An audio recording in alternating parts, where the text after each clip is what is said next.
हड़प्पा सभ्यता के सामाजिक जीवन पर हम अपने नेक्स्ट वीडियो में चर्चा कर रहे हैं कि हड़प्पा सभ्यता का जो समाज था वो कैसा समाज था। देखें, हड़प्पा सभ्यता की अगर बात करें तो ये सभ्यता एक नगरीय सभ्यता थी और इसको नगरीय विशेषता के कारण ही इसे प्रथम नगरीय सभ्यता से जोड़कर देखा भी जाता है। भारत में जो नगरीय सभ्यता के संदर्भ में जो बातें हैं उससे अगर हम अवगत हों तो 4 बार नगरीय क्रांति हुई है। पहला जो नगरीय क्रांति हुई है वो हड़प्पा सभ्यता के समय ही हुई थी, जहाँ पर हड़प्पा, मोहनजोदड़ो जैसे बड़े शहर दिखाई देते हैं। इसके बाद जो नगरीय क्रांति हुई थी दूसरी, वो 6वीं शताब्दी ईसा पूर्व में हुई थी, जहाँ पर 16 महाजनपदों के साथ काफ़ी बड़े बड़े नगरों की भी चर्चा मिली थी। जैसे पाटलिपुत्र एक बड़ा शहर उस जमाने में हुआ करता था। इसके बाद जो तीसरी नगरीय क्रांति है वो तुर्कों के आगमन के साथ होता है। दिल्ली जैसे बड़े शहर की स्थापना के साथ साथ उसका विकास होता है। और चौथी जो नगरीय क्रांति है वो आज़ादी के बाद हुई। तो अगर हम हड़प्पा सभ्यता के अब समाज की अगर बात करें तो हड़प्पा कालीन जो समाज था ये वर्ग पर आधारित था, वर्ण पर नहीं था, वर्ग पर आधारित था। क्योंकि वर्ण व्यवस्था की जो शुरुआत है भारत के इतिहास में वो आर्यों के आगमन से शुरू होता है। आर्यों के आगमन से पहले वर्ण व्यवस्था का कहीं उल्लेख नहीं मिलता है। वर्ण से संबंधित यहाँ अगर बात करें तो वर्ण से अभिप्राय रंग रूप से भी होता है और श्रेष्ठता से भी उसको सूचित किया गया था। क्योंकि यहाँ के जो मूल निवासी थे वो श्याम वर्ण के थे और जो आर्य थे वो गौर वर्ण के थे। तो वर्ण व्यवस्था के बात करें तो प्रजातिगत और जातिगत दोनों जो व्यवस्थाएं बाद में देखने को मिलती है वो असल में वैदिक काल से शुरू होता है। हड़प्पा सभ्यता में कोई इस तरीके की व्यवस्था नहीं थी। हाँ, ये वर्ग आधारित व्यवस्था थी। जो समाज था वो वर्गों में विभाजित है। इसमें आपको मिलेगा, आप यहाँ देखेंगे कि हड़प्पा कालीन समाज की हम अगर यहाँ चर्चा करें तो यहाँ से चीज़ें स्पष्ट होता है। सामाजिक जीवन की हम बात कर रहे हैं। देखिए, हड़प्पा काल में जो तमाम अवशेष मिले हैं उसके आधार पर भी ये माना गया है कि जो हड़प्पा कालीन समाज था वो कैसा था, मातृसत्तात्मक समाज था। मतलब कि इस समाज में जो माताओं की स्थिति है वो सर्वोच्च मानी जाती है। उसका मूल उद्देश्य ये है कि जो पुरातात्विक साक्ष्य मिले हैं, जो आर्कियोलॉजिकल साक्ष्य मिले हैं, उससे ये स्पष्ट किया गया है। देखिए, यहाँ पर स्पष्ट किया गया कि जो साक्ष्य मिले हैं इससे मातृसत्तात्मक समाज था। और जो समाज की प्रमुख इकाई होती थी वो परिवार था। मतलब कि मनुष्य की जब उत्पत्ति हो जाती है तो इसके बाद उसका एक परिवार बनता है। तो यहाँ पर अभी एक परिवार के तौर पर उनके इकाई दिखाई देती है। लेकिन जब आगे आप बढ़ेंगे, यानी जब वैदिक काल में आएंगे तो यहाँ से चीज़ें बदल जाती हैं। वैदिक काल में ये परिवार जो होता है वो सबसे निम्न इकाई माना जाता है, ठीक है, जिसको कुल कहा जाता था, कुल हो जाता था, ये सबसे निम्न इकाई थी। इसके बाद विष था, फिर जन। ये जन जो होता था कबीले का प्रमुख होता था। विष का प्रमुख विषपति, यानी ये कई गांवों का जो समूह होता था, ये कई कबीलों का समूह कह सकते हैं, उसके तौर पर आगे। इससे पहले अगर यहाँ बात करें तो ग्रामरी का भी उल्लेख मिलता है, ठीक है। तो उस स्ट्रक्चर पर हम बाद में करेंगे, अभी यहाँ समझ लेते हैं। तो मातृ देवी की इस जमाने में पूजा होती थी, मातृ देवी की पूजा होती थी। और इसका मुख्य उद्देश्य यहाँ मोहरों पर जो अंकित चित्र थे उससे ये पता चलता है कि ये जो समाज था कैसा था, मातृसत्तात्मक था, ठीक। समाज वर्ण विभाजन नहीं था। यहाँ में इसको वर्ग कर लेते हैं हम लोग, वर्ग कर ले। वर्ग व्यवस्था के बाद जो है वो वैदिक काल से मिलता है। ये विभाजन का यही आधार था, ठीक। अब इसमें जो विभाजन है ये विद्वान वर्ग, ये पहला वर्ग था। दूसरा वर्ग है योद्धा वर्ग हो गया, तीसरा वर्ग है व्यापारी वर्ग है, और चौथा वर्ग है श्रमिक वर्ग है। तो ये इनकी जो संरचना थी, इसमें यहाँ से स्पष्ट अगर हम ऐसे करें, अगर हम यहाँ से देखें तो विद्वान हो गए, विद्वान, इसके बाद योद्धा, इसके बाद हो गए व्यापारी हो गए, फिर इसके बाद अगर बात करें तो श्रमिक हो गए, श्रमिक, इसके बाद अगर बात करें तो शिल्पकार हो गए। ये वर्ग था इनका, ठीक है। यहाँ से चीजों को स्पष्ट कर देते हैं कि ये इनका वर्ग था, ठीक है। अब यही जो वर्ग था यही वर्ण बन गया था आगे चलकर, यानी जो विद्वान थे ब्राह्मण वर्ग के तहत हो गए, फिर इसके बाद जो योद्धा थे वो क्षत्रिय, व्यापारी वैश्य, और श्रमिक शूद्र की श्रेणी में हो गए। तो यही विभाजन था आगे चलकर, उस समय नहीं था ये वर्ग आधारित था। आवास की संरचना समाज की आर्थिक विषमता को भी दर्शाती थी। जो आवास बनी थी, इससे भी स्पष्ट होता है कि समाज में एक तरीके से आर्थिक विषमता थी, क्योंकि जो श्रमिकों का आवास बना, उससे भी स्पष्ट होता है कि एक आर्थिक विषमता की स्थिति जरूर रही होगी। जैसा उस आवास से स्पष्ट होता है, अन्नागार मिलते हैं, बड़े बड़े पुष्टागार मिलते हैं, विशाल स्नानागार भी मिला था। तो इससे स्पष्ट होता है कि अभिजात वर्ग और अभिजन वर्ग दोनों रहे होंगे, लेकिन जातियों के तौर पर अभी इसका उल्लेख नहीं मिलता है इस समाज में। हड़प्पा कालीन जो समाज था, इसके संदर्भ में कहा जाता है कि ये समता मूलक समाज है। इस समता पर आधारित ये समाज था। लोगों में गैर बराबरी की चीजें बहुत कम थी, इस तरीके का उल्लेख कम मिलता है, क्योंकि वर्ण व्यवस्था में ही गैर बराबरी की व्यवस्था देखने को मिलती है। वर्ण व्यवस्था में उस स्तर पर गैर बराबरी नहीं देखने को मिलती है। हड़प्पावासी साज सज्जा पर भी बहुत विशेष ध्यान देते थे, ठीक है। और स्त्री पुरुष दोनों क्या करते थे, आभूषण को पहनते थे, दोनों आभूषण पहनते थे। आप उस जमाने में देखेंगे तो विभिन्न प्रकार के आभूषणों का उल्लेख मिलता है, ठीक है। वो चूड़ियाँ भी पहनते थे, लिपस्टिक का भी प्रयोग करते थे। जैसे जब हम चन्हू डरे से हमें लिपस्टिक का साक्ष्य मिला है। महिलाएं सिंदूर भी लगाती थी, ठीक है, उसका साक्ष्य नवसारों से मिला है।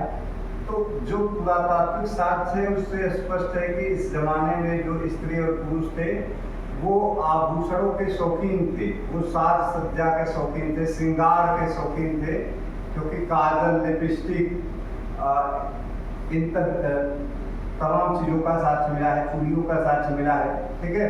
विभिन्न प्रकार के और भी आभूषण जैसे बाजूबंद, करधनी और जो कर्णफूल जो महिलाओं के थे, इनके भी साक्ष्य मिले। तो इससे स्पष्ट है कि हड़प्पा सभ्यता के लोग श्रृंगार वगैरह के ज़्यादा शौकीन थे, ठीक है। इसके चन्नू से यहाँ देखे स्पष्ट हो गया कि लिपस्टिक का साक्ष्य मिला है, ठीक। इस सभ्यता के लोग शाकाहारी और मांसाहारी दोनों भोजन करते थे, ठीक। शाकाहारी का मतलब है कि विभिन्न प्रकार के जो शाक सब्जियां थी उनका वो सेवन करते थे। मांसाहारी का मतलब कि मछली वगैरह भी पकड़ते थे। नदियों के किनारे अगर इनका जीवन यापन हो रहा है तो नदियों से भी जो चीजें मिल रही है उसका भी इस्तेमाल कर रहे हैं अपने दैनिक जीवन में। शिकार भी इनके लिए बहुत प्रिय था, शिकार भी बड़े पैमाने पर करते थे, ठीक। मनोरंजन के लिए और भी ये चीजों का इस्तेमाल करते थे। यहाँ हम आते हैं,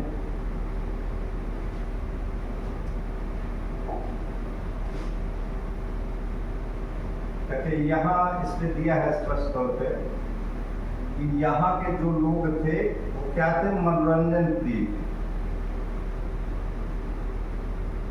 मनुष्य का जो जीवन है उसमें मनोरंजन का अहम रूप तो है ही है।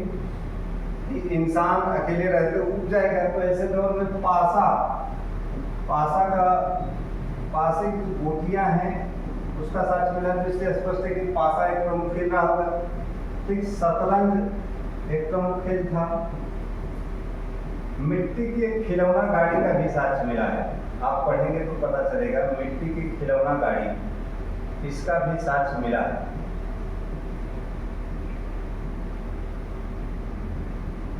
तो इसका मतलब है कि इसका भी इस्तेमाल करते थे। आज के ज़माने में भी बहुत सारे बच्चे हैं जो मिट्टी के भी बनाते हैं खिलौने वगैरह, ठीक। तो मिट्टी की खिलौना गाड़ी मिली है, स्टेडियम का साक्ष्य मिला है, स्टेडियम का साक्ष्य मिला है, ठीक है।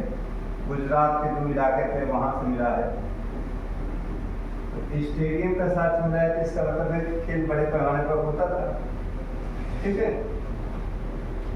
ये अंत्येष्टि संस्कार या मृतक संस्कार से भी परिचित है। मृतक संस्कार, इससे भी परिचित है। लाशों को दफन करने की व्यवस्था से परिचित है कि लाश का कैसे अंतिम संस्कार, शव का कैसे अंतिम संस्कार है, जिसको शवाधान भी कहते हैं ना। तो इसके 3 तरीके यहाँ बताए गए। यहाँ 3 तरीके हैं इसके, ठीक है। ये पहला तरीका है, ये दूसरा है और ये तीसरा है। ये 3 तरीके इसके, ठीक है। एक पूर्ण समाधिकरण। पूर्ण समाधिकरण का मतलब है कि किसी मनुष्य की मृत्यु हो जाती थी तो मर जाने के बाद उसको कब्र खोद कर उसमें गाड़ दिया जाता था। ये पूर्ण समाधिकरण होता था, ठीक है।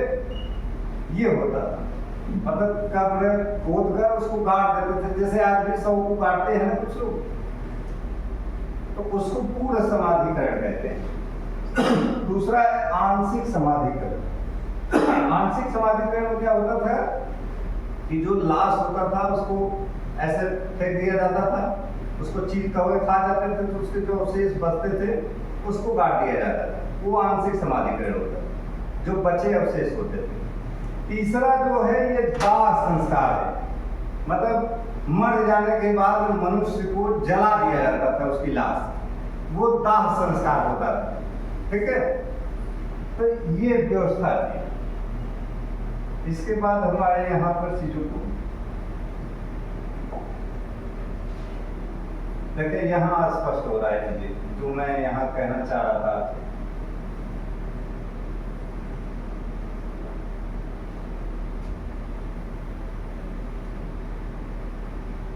यहाँ देखिए हम स्पष्ट कर लेते हैं।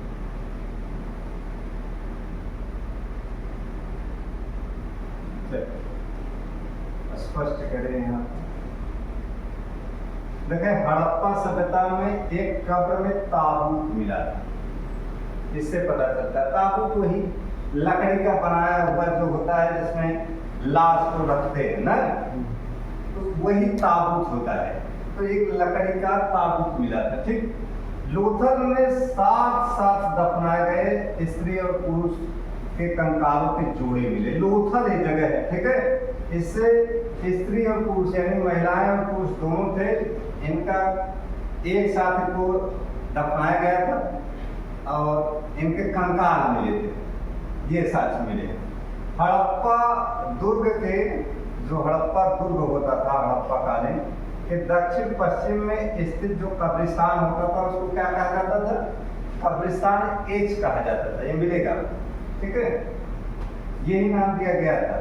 हड़प्पा से पहले ये लगता है कि एक और जन समूह आया था, ठीक है, जिनकी जानकारी हमें वहाँ मुर्दों को दफनाने की पद्धति से पता चलता है कि मुर्दों को वे कैसे दफनाते थे, ठीक है। और दफनाने में वो मिट्टी के जिन बर्तनों का इस्तेमाल करते थे उसको एक सेमेट्री कहा जाता था, ठीक है। तो यहाँ से ये चीजें स्पष्ट हो गई कि हड़प्पा सभ्यता का जो समाज था वो कैसा था, ठीक। अब पहनावे की भी इसी में हम लोग जरा सा चर्चा कर लेते हैं या पहनावे की बात कर लेते हैं। हड़प्पा सभ्यता में जो पहनावा था, यानी पहनावे की अगर बात करें, यहाँ आ जाए हम समझ लेते हैं चीजों को।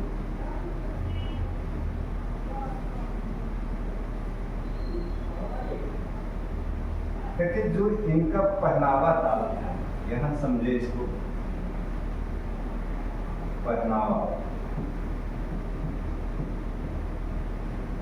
पहनावा जो था इनका ये 3 प्रकार से है। एक वास है, दूसरा है अधिवास है और तीसरा क्या है? निवि। वास क्या होता था? जो कमर के ऊपर पहना जाने वाला वस्त्र था उसको वास कहा जाता था। कमर के ऊपर पहना जाने वाला वस्त्र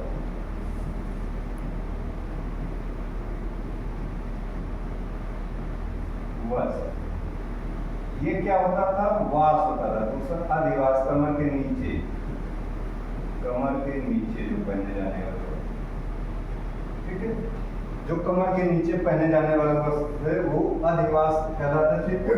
और नीवी का मतलब है चादर हो गया या ओढ़नी हो गया, ये इसके तहत आते थे। मतलब जो तन को, सर को ऐसे ऊपर से जो ढक लेते थे उसके तहत आते थे। तो ये पहनावे में इसकी मैंने चर्चा कर लिया। वास, अधिवास और नीवी ये कहलाता, ठीक।